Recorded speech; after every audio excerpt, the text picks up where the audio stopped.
मैं अभी Indian air force की ऑफिशियल पीडीएफ पर हूँ और उसका पीडीएफ पे जो रिक्वायरमेंट निकला था ग्रुप सी का सिविल पोस्ट 257, उसका पूरी इन्फॉर्मेशन अभी मैं देने वाला हूँ। तो ठीक है फ्रेंड्स, मैं एक बात बता देता हूँ कि आपको इस चैनल को सब्सक्राइब करके रखिए।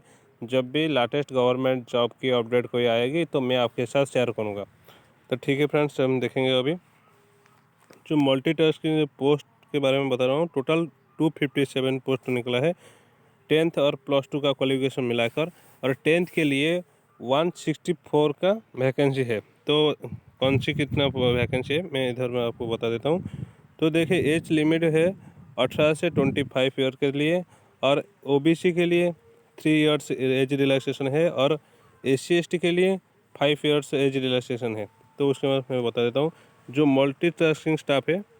देखिए, सारे जनरल के लिए 18 से 25 उम्र की ही वो फॉर्म डाल सकते हैं।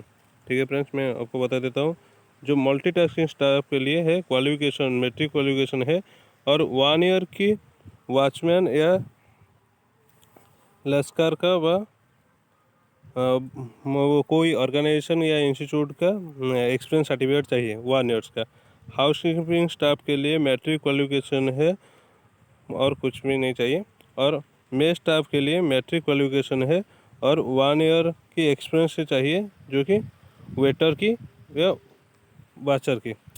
तो कोई ऑर्गेनाइजेशन या इंस्टीट्यूट का होना ही चाहिए। और जो LDC का पोस्ट है वो क्वालिफिकेशन +2 का क्वालिफिकेशन है, और वो जो टाइप राइटर में टाइपिंग करने के लिए इंग्लिश वर्ड का वो 1 मिनट में 30 वर्ड कंप्लीट करना चाहिए, और कंप्यूटर पर 1 मिनट में 35 वर्ड इंग्लिश का चाहिए। और उसके बाद जो टोटल है 30 मिनट का एग्ज़ाम देना पड़ेगा।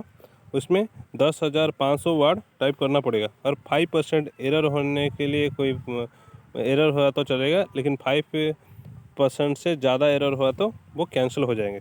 और उसका जो मैं बता देता हूँ कि आपको जो लेटर की गिनती कैसी होती है। देखिए, मान ले 5 लेटर को एक ही वर्ड मान लेंगे वो, तो इसलिए वो स्पेस को भी काउंट करेंगे। तो इस तरह ही होगा। देखिए, जो कि लंबी वर्ड है, धर 8 डिजिट का एक वर्ड है, तो उसमें एक ही गलती हो गया तो 2 वर्ड काउंट हो जाएगा। तो इस तरह आपको ध्यान रख कर के ही टाइप करना चाहिए। और जो क्लर्क हिंदी टाइपिस्ट होता है वो क्वालिफिकेशन +2 है। वो टाइप राइटर में हिंदी टाइप करेंगे तो 1 मिनट को में 25 वर्ड की होना चाहिए। 25 वर्ड से ज़्यादा हो तो अच्छा होगा, लेकिन 25 वर्ड से कम होगा तो वो रिजेक्ट हो जाएंगे। तो इसके साथ मैं बता देता हूँ कि इंग्लिश जो जो कंप्यूटर में टाइप करने के लिए जो हिंदी का वर्ड वो 30 स्पीड होना चाहिए। 1 मिनट में 30 हिंदी वर्ड का टाइपिंग करना चाहिए। वो भी 5 की का एक काउंट करेंगे वर्ड, तो उसी के हिसाब से उसका एरर भी 5% है। और उसके बाद मैं बताता हूँ स्टेनोग्राफी का जो क्वालिफिकेशन है वो +2 है। वो 80 वर्ड्स पर मिनट के हिसाब से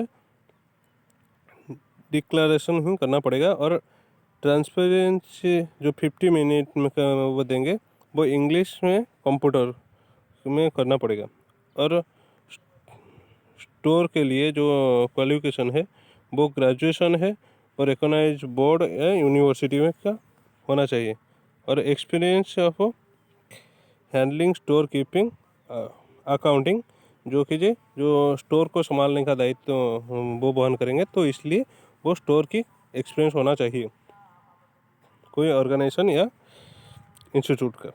और उसके साथ स्टोर कीपिंग का क्वालिफिकेशन +2 चाहिए, और वो एक्सपीरियंस होना चाहिए भी, वो एक्सपीरियंस होना चाहिए, नहीं तो वो संभालने की ज़रा दिक्कत आ जाएगी। तो इसलिए वो बता रहे हैं कि क्वालिफिकेशन +2 चाहिए और एक्सपीरियंस भी चाहिए। और लॉन्ड्री मैन के लिए वो मैट्रिक क्वालिफिकेशन चाहिए, और वो रिकॉग्नाइज 1 ईयर की एक्सपीरियंस ही चाहिए। और जो आया है या वार्ड सहायिका जो होता है वो फीमेल्स कैंडिडेटशिप चाहिए, उसके लिए मैट्रिक क्वालिफिकेशन चाहिए और 1 ईयर की एक्सपीरियंस चाहिए। कोई हॉस्पिटल या नर्सरी होम या ऑर्गेनाइजेशन की कोई स्कूल की भी होना चाहिए। वो एक्सपीरियंस कहाँ से भी कर सकते हो, वो उसका कोई ये नहीं।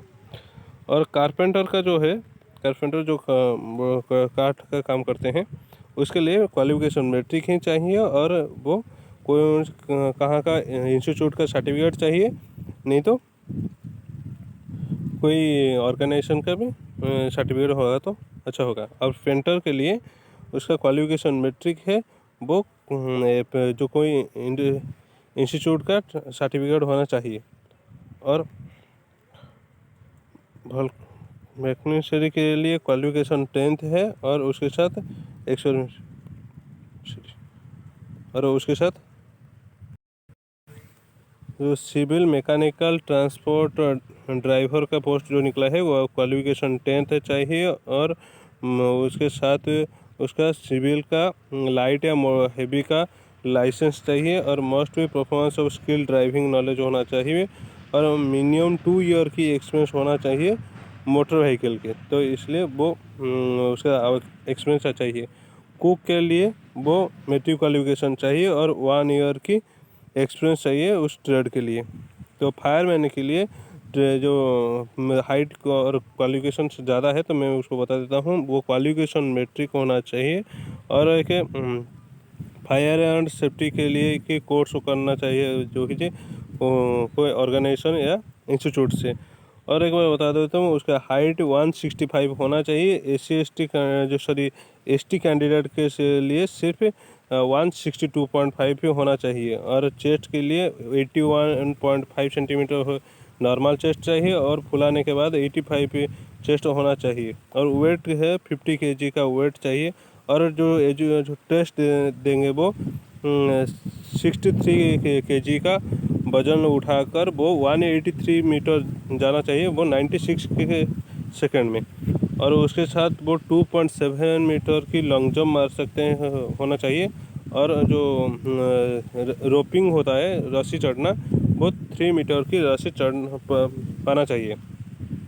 और उसके बाद मैं इस वीडियो को आपको डिस्क्रिप्शन पर दे दूंगा, अब देख लीजिएगा मेल स्टाफ के लिए कितने पोस्ट है। और एक बात बता देता हूँ, देखिए फ्रेंड्स, ये जो इधर लिखा है ये है ठीक है फ्रेंड्स, ये देखिए ये पोस्ट का नेम लिखा है और उसका कितना वैकेंसी निकला है और उतना लेवल के हिसाब से सैलरी।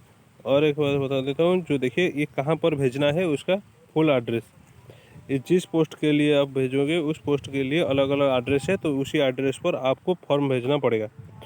और एक बात बता देता हूँ मैं आपको फॉर्म पर क्या लिखना है, ये सारे लिखा है जिस पोस्ट के लिए आप भेजोगे उस एड्रेस पर ही भेजना चाहिए। तो इसमें पहले पोस्ट का नेम वो लिखे हैं, वो कितना वैकेंसी लिखा है और पे स्लिप तो वो छोड़िए, वो जॉब होने के बाद ही आपको मालूम चलेगा कितना सैलरी आता है, उसका कोई दिक्कत नहीं है। और उसके बाद मैं बता देता हूँ ये कहाँ पर भेजना है, उस सारे डिटेल्स भी लिखा हुआ है। आप जिस पोस्ट के लिए अप्लाई करना चाहते हैं उस पोस्ट के लिए आप अप्लाई कर सकते हैं, मैं उसका PDF आपको डिस्क्रिप्शन पर दे दूंगा।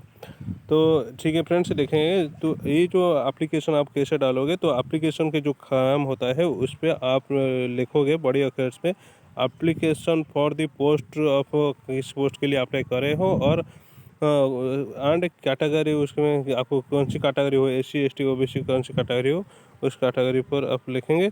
और उसके भीतर एक सेल्फ एड्रेस एनरोलमेंट पूरा भर्ती करोगे, उसमें 10 रुपये का स्टाम्प लगना चाहिए।